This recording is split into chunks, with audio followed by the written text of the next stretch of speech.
He isn't Lula da Silva, the president, but he is about as close as it gets. He looks like Lula, speaks like Lula, and just in case anyone had any doubts, Luis da Silva officially added Lula to his name to match exactly that of the president. This Lula clone, as you might call him, is running for the lower house of Congress, and he's often stopped on the streets by people thinking he's the president. He's even adopted the gregarious, backslapping personality the president is known for.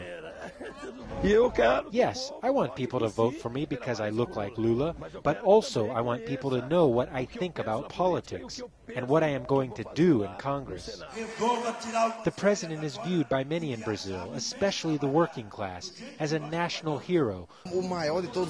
Certainly there won't be any other woman in this world who will be able to give birth to another man like Luis Ignacio Lula da Silva, because Lula has no equal. He is the only one. In the history of this country, in my opinion and in my analysis, there is no president equal to Lula, and there won't be anyone better, ever. President Lula's 80% approval ratings most benefit Dilma Rousseff, his hand-picked candidate for president, who's running as an extension of his legacy. But almost all the candidates in this election, even those from opposing political parties, are trying to associate themselves with Lula because of his overwhelming popularity. If there's a political pamphlet with Lula's picture on it, people will take it because they say, I want to vote for Team Lula. I want to vote for the people that Lula trusts. José Serra, Brazil's opposition candidate for president, has found it hard to run against a popular politician. The political opposition hasn't found a message to combat the Lula government's popularity. Brazil is in a situation where there is no opposition. The opposition to the Lula government was completely wrong and erred. The opposition does not know how to work public opinion. I think right now politics in Brazil is like a tsunami against any Lula opposition.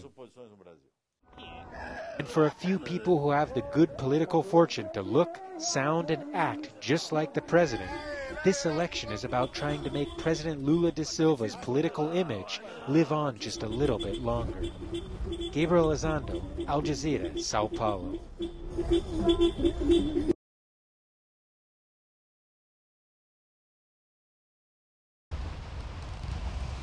I'm Gabriel Elizondo in Sao Paulo. With Brazil's presidential elections less than a week away, President Lula da Silva won't be on the ballot. But the Lula name will be. And that's because several candidates here have changed their name to Lula in order to latch on to his popularity.